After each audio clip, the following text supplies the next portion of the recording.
She asked me the question with a trembling softness, the kind that carries both hope and dread in the same breath. Do you still love me? The words hovered between us like smoke, fragile and slowly dispersing, but her eyes, those searching, storm-colored eyes, held me captive. There was a time I would have crossed worlds for that gaze. Now I could barely stand to look at it without feeling the burn of every lie that had lived behind it. The room felt warmer than it should have, maybe from the closeness, maybe from the truth she already sensed in my silence. Her fingers brushed my sleeve as if she forgot she had no right to touch me anymore, as if her body still remembered a version of us that no longer existed. That single, accidental touch sent a familiar shiver up my spine, one I hated myself for feeling. Old chemistry has a way of surviving even after trust dies. I looked at her then, really looked at her. The woman standing in front of me was beautiful, yes, too beautiful for the damage she carried, but she wasn't the woman I had loved. She was the echo of someone she had pretended to be, a reflection crafted from half-truths and borrowed emotions. And how do you love a reflection?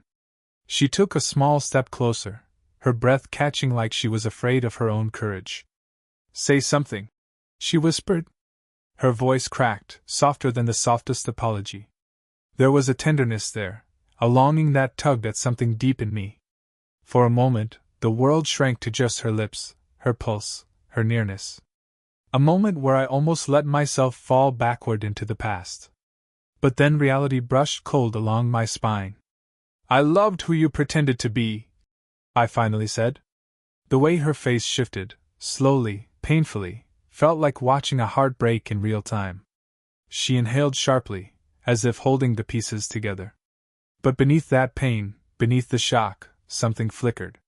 Something unspoken. Something dangerous. Because betrayal doesn't always kill desire. Sometimes it twists it. Sometimes it sharpens it. And when she lifted her eyes to mine again, the room felt suddenly charged, as if we were one breath away from either destroying each other, or falling again. Her breath shuddered, barely audible, but enough to shift something in the air between us. For a moment neither of us spoke. The silence felt alive, warm, crowded, pulsing with all the things we had never said and all the things we still felt but wished we didn't. She wrapped her arms around herself, a quiet, protective gesture, like she was trying to hold her heart together beneath her ribs. You really think that's all I was? She finally asked, her voice thin and frayed. A performance? I didn't answer right away. I couldn't. Because part of me hated the lie she'd lived in, and another part still remembered how her hand used to find mine without thinking. I remembered slow mornings, quiet laughter, the way she'd look at me like I was the only solid thing in her world. That wasn't pretend, at least, not all of it. And that truth hurt more than anything she had done. She stepped closer again. Not enough to touch, but enough that I could feel her warmth brushing against the space between us. Her eyes searched mine, almost pleading, almost daring me to look away. I didn't. You think I didn't care? She whispered. Even when I messed up, even when I was scared, you were the one thing that felt real to me. A flicker of heat slid down my spine. The honesty in her voice, raw, unguarded, was the version of her I once loved. The version I still missed more than I wanted to admit. Don't do that, I said softly. Do what? Say things like that. It makes it harder to stay angry. She exhaled a small, broken laugh. Maybe I don't want you angry. Her fingers brushed mine, barely, like an accident, like her hand was moving before she could stop it. The touch was light, but it struck through me with the force of a memory, her hand in mine under soft hallway lights, her thumb tracing circles on my skin, her smile melting every edge I had. I didn't pull away. Neither did she. The air tightened, warm and fragile. Her gaze drifted to my mouth for the briefest moment before snapping back up, a flush rising across her cheeks. I swallowed, my pulse quickening in ways I didn't want her to notice. We shouldn't, I murmured. I know, she said, stepping just a breath closer. But tell me you don't feel it. I didn't tell her. I couldn't. And the truth hung between us, dangerous, trembling, undeniable. For a long moment, neither of us moved. The space between our bodies felt impossibly small and unbearably loud, filled with breath and heat and the quiet thrum of everything we weren't saying. She looked up at me like she was standing on the edge of something dangerous, something she wanted to fall into but knew she shouldn't. Her fingers hovered near mine again, hesitant, trembling. She didn't touch me this time. She just stood there, close enough that the warmth of her skin brushed the back of my hand like a whisper. It made the room feel hotter, tighter, as if the walls themselves were listening. "Why does it still feel like this?" she murmured, more to herself than to me. I didn't answer, because admitting it would break whatever fragile control I had left.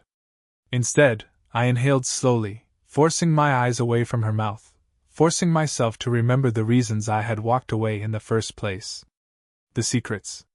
The half-truths. The version of her I never fully knew. But wanting someone doesn't ask for permission from pain. She noticed me pulling back internally, she always did, and a shadow passed across her features. "There's stuff I never told you," she said quietly. "Not because I wanted to lie, but because I was scared you wouldn't stay if you saw the real me. And yet you pretended anyway," I said, more gently than I intended. She nodded, lips parting like the truth was pushing to escape. "I've been trying to fix that. Trying to fix me." The confession hit deeper than I expected.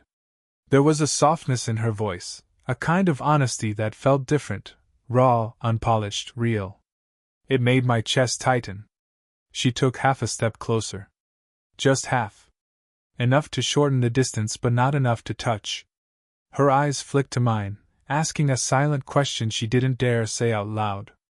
I felt myself leaning in, just slightly, just enough to betray myself, and in that moment, her breath itched. Her lashes fluttered. The world slowed. Then she pulled back. Not because she didn't want it, but because she wanted it too much. Her hands curled at her sides, knuckles white with restraint. "If I get close to you right now," she whispered shakily, "I won't be able to stop." A pulse of heat ran through me. "Maybe that's the problem," I said softly. "Neither of us really knows how to stop." The truth hummed between us, heavy and dangerous. And neither of us dared to move. The room seemed to shrink around us, as if every wall leaned in to witness what we were trying so hard not to do. Her breathing was slow but uneven, like each inhale carried a decision and each exhale carried a regret. I could feel the heat radiating from her, warm, familiar, dangerous. It wrapped around me like an old memory I wasn't ready to relive. She lifted her eyes to mine, and something inside her finally cracked. Not loud. Not dramatic. Just soft, like a thread snapping after being pulled too tight for too long. "I miss the way you used to look at me," she whispered. My chest tightened. "I'm looking at you now. Not like before," she said, stepping closer, one small step, but enough to make my pulse jump. "Back then, it felt like you saw every version of me. Even the ones I tried to hide." "I did." The words slipped out before I could stop them. "That was the problem. I saw everything, even the parts you didn't trust me with." Her lips parted, a breath catching as if I had touched her, though I hadn't. "Not yet." Slowly, hesitantly, she reached up. Her hand hovered near my chest, fingers trembling, not daring to land. The space between her skin and mine felt electric, charged enough that my entire body leaned imperceptibly toward her, drawn in by instinct more than choice. Her voice dropped to a whisper. "Do you still see me now?" I swallowed, unable to lie. "More than I want to." A small, almost broken sound escaped her. She stepped close enough that her forehead nearly touched mine. Our breaths mingled. Our shadows merged. It felt like contact even though we weren't touching, like gravity was doing the work for us. Her hand rose again, and this time her fingertips brushed my shirt. Just fabric. Just a ghost of a touch. But it shot through me like heat, like a secret I'd kept buried suddenly breathing again. "Tell me to walk away," she whispered. "Just tell me, and I will." But her eyes were begging for the opposite. I opened my mouth, to say what I didn't know. To pull her closer or push her away. To surrender or to fight it. Nothing came out. Instead, I lifted a hand slowly, helplessly, letting my fingers graze the line of her jaw barely, just enough to feel the warmth of her skin without truly touching. Her breath shivered. And for one suspended heartbeat, we were right there, on the edge of something too intense to name, too familiar to resist, too dangerous to survive. The moment hovered. Heavy. Hot. 1 second away from shattering. The storm started just as the last thread of distance between us snapped. A soft rumble rolled through the sky, and rain tapped against the windows in slow, unhurried patterns, like the night itself was breathing with us, urging us closer, dimming the world until there was nothing left but the glow of warm light on our skin and the quiet thunder of our hearts. She stood in front of me, chest rising and falling, her eyes reflecting the flicker of the lamp beside us. The air between us felt alive, thick with heat, heavy with everything we had held back for too long. Her breath trembled as it drifted across my lips, and it felt like a confession all by itself. When she whispered my name, something inside me simply gave way. I reached for her, not with urgency, but with a slow, aching need that had been building for months. My fingers brushed her cheek, warm and soft, and she leaned into my touch as if her whole body recognized me before her mind could. She reached up, her hands sliding along my shoulders, not pulling me in, just resting there, as if anchoring herself. The world felt unbearably quiet. Then her forehead met mine, gentle as a sigh. Her breath melted into mine, warm, trembling, asking without asking. And when her lips finally brushed against my skin, just at the corner of my mouth, all the unspoken things between us erupted in silence. Nothing rushed. Nothing demanded. It was slow, delicate, like discovering something sacred. She exhaled against my neck, her breath soft and needy, and my hands moved to her waist, feeling the tremor running through her. Not possessive, just present, grounding her while she did the same for me. Her fingers traced the back of my neck, barely there, but each stroke lit a fire beneath my skin. Outside, rain slid down the windows in silver streaks. Inside, our bodies shifted closer, speaking in touch what we had never been brave enough to say aloud. When her lips finally found mine, it wasn't a kiss, it was a surrender. A slow, lingering press that deepened only when she let out a soft, shaky breath that echoed straight through me. Her hands slid along my back. Mine along her spine. Skin against skin only in glimpses, where fabric slipped or warmth met warmth. Nothing explicit, just the sensation of belonging, the heat of connection, the gravity of two people who had been orbiting each other for far too long. The night folded around us. Her breath mingled with mine in rhythms that felt older than our history. Every movement was slow, every touch a question answered without words. When she pressed her cheek to my chest, my arms wrapped around her instinctively, pulling her closer until our bodies aligned in a way that felt both new and deeply familiar. "Our bodies," she whispered, voice shaking. "They remember." "So do I breathed. And in the soft light, in the hush of rain, in the quiet breaking of old walls, we finally let go, not into chaos, but into each other. Morning crept in softly, as if it were afraid to touch us. Pale sunlight filtered through the curtains, brushing across the room in faint gold. It landed on her first, on the curve of her shoulder, the quiet rise and fall of her breath, the way she curled slightly toward me even in sleep, as though her body had made a choice before her mind could question it. For a moment I let myself watch her. Not with desire. Not with regret. Just with the startling realization that the night hadn't erased anything, it had deepened it. When her eyes finally opened, slow and unsure, she looked at me like she wasn't sure if she was allowed to. A flicker of warmth. A flicker of fear. Then her gaze darted away, landing on the window as she pulled in a shaky breath. "Did we just make everything worse?" she whispered. I didn't answer immediately. Because the truth wasn't simple. There was no clean morning after clarity. There was only the echo of her breath melting into mine, and the weight of what we'd broken, and what we'd awakened. "I don't know," I admitted. "But it didn't feel wrong." She closed her eyes, pressing her lips together, as if holding back a thought that hurt to keep and terrified her to release. It felt too much, she said softly. Like if I let myself feel it all, I'd fall apart. You didn't fall apart. That's what scares me, she whispered. Silence stretched across the room, gentle, trembling. I sat up, running a hand through my hair, trying to breathe past the heaviness in my chest. She watched me with an expression I couldn't read, half longing, half something like guilt. I didn't plan for this, she said, pulling the blanket closer around herself. You still don't know everything. Then tell me.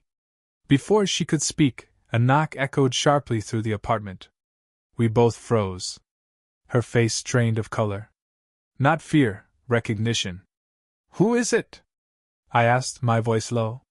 She swallowed, looking toward the door with eyes that suddenly carried every secret she'd been too afraid to share. My brother, she whispered. He doesn't know about us. He doesn't know I'm here. And he definitely doesn't know anything that happened last night. Another knock. Harder this time. Her fingers tightened around the blanket. Our eyes met. Whatever we were now, whatever last night had made us, was about to be tested far earlier than either of us expected. The door closed behind her brother with a sigh of tension that took minutes to fade. She stayed standing there long after he left, fingers still curled around the doorknob, breath trembling like she was holding something fragile inside her chest. When she finally turned back to me, the morning light had shifted, brighter now, gentler.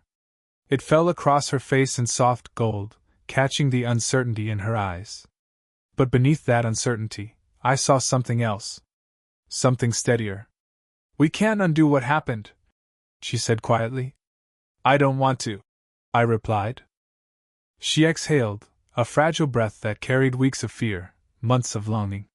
She walked toward me slowly, as if making sure every step was her own choice this time, not guilt, not loneliness, not pretending. When she reached me, she hesitated only a moment before lifting her hand to my chest. Her palm rested there, warm and trembling, right over my heartbeat. You loved who I pretended to be, she whispered. But last night, you saw me. The real me. And you didn't walk away. I'm not walking away now. Her eyes softened, wet, shimmering, grateful in a way that hit deeper than any apology could. She leaned her forehead to mine, and our breaths mingled in a quiet moment that felt like forgiveness growing wings. I don't know how to be perfect, she murmured.